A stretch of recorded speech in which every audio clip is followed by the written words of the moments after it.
que le président Laurent Gbagbo soit effectivement candidat.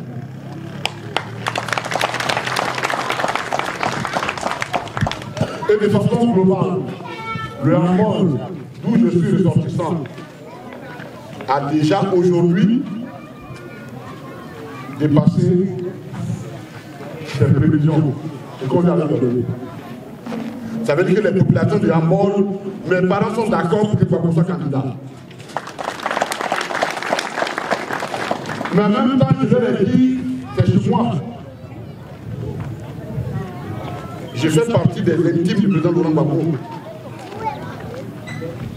Et donc, ils ont atteint leurs objectifs, mais je veux qu'ils doublent pour prouver au président que mes populations là sont d'accord avec moi, doublement d'accord avec moi pour que le président Gbagbo soit candidat. Et donc, c'est la nouvelle mission que je vais leur donner.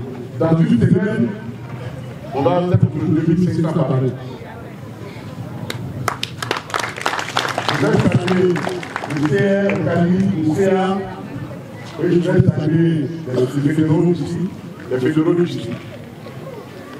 Mais pourquoi Gbagbo doit être candidat? Il faut lui accorder le parrainage.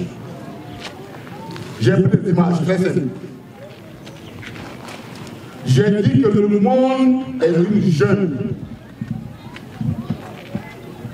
Si tu décides d'être une biche dans ce monde, tu seras dévoré par les lions. Si tu veux survivre dans ce monde, il faut être un lion ou une panthère communiste. Mais nous les Noirs, ce n'est pas une malédiction, les Africains, nous sommes en retard. Et j'ai comparé l'Afrique avec la Corée du Sud. Quand nous prenons l'indépendance, la Côte d'Ivoire avait un développement plus élevé que la Corée du Sud. Aujourd'hui, la Côte d'Ivoire est loin de la Corée du Sud, qui est très devant. Ce n'est pas parce que nous sommes mauvais, mais c'est parce qu'on a des mauvais leaders. On a des mauvais chefs. Des chefs qui veulent aller chercher leur légitimité, c'est-à-dire qui revendiquent leur amitié avec ceux qui nous exploitent.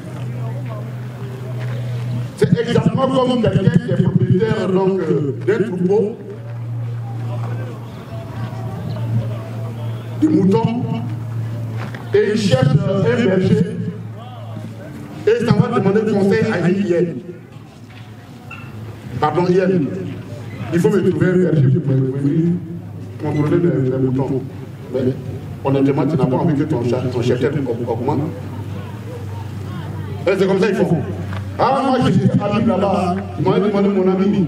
Quand on s'en va, oui, ami, j'ai fait quoi pour aider mon pays. Mais si ton ami est de ceux qui me pillent, qui me volent, c'est que toi même tu es voleur. Si tu es ami avec des gens dont l'objectif est de me faire mal, de m'exploiter, c'est que toi même tu es fait par ceux qui me exploitent. Et c'est parce que Laurent Gbagbo n'était pas d'accord. C'est parce qu'il estime qu'il faut que, pour que nous avancions, il y a un préalable, notre souveraineté, notre indépendance, que les gens l'ont combattu. Mais comme ceux qui l'ont combattu sont malins, ils sont comme les sorciers, il fallait qu'ils s'appuient sur les propres enfants de ce pays. Mais Dieu nous a aidé, Gbagbo ne va pas le devenir. Et lui-même a dit qu'il va visiter les églises de la Côte d'Ivoire. Je suis venu dire à mes parents dans le cas, de Ourega, de Petonara, de Timoroka, de Siriboka, de Folofuka, de Guyon,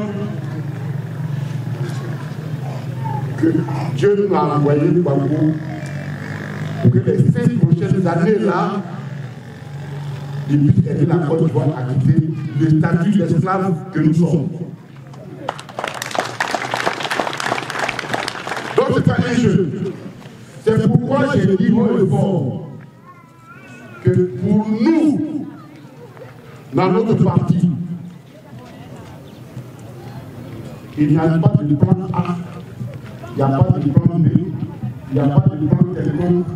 On a un seul plan, on a un seul candidat, et ce candidat-là, c'est Laurent Gbagbo. Et je suis venu dire à mes parents, vous me faites confiance. Vous m'avez déjà vu à l'œuvre quand nous avons le pouvoir. Je vous demande de nous faire confiance. Et comme vous l'avez déjà fait, le parrainage avec succès, je compte sur vous pour qu'on replace le président Laurent Gbagbo à la tête de la Côte d'Ivoire. Voilà le message que je voulais dire.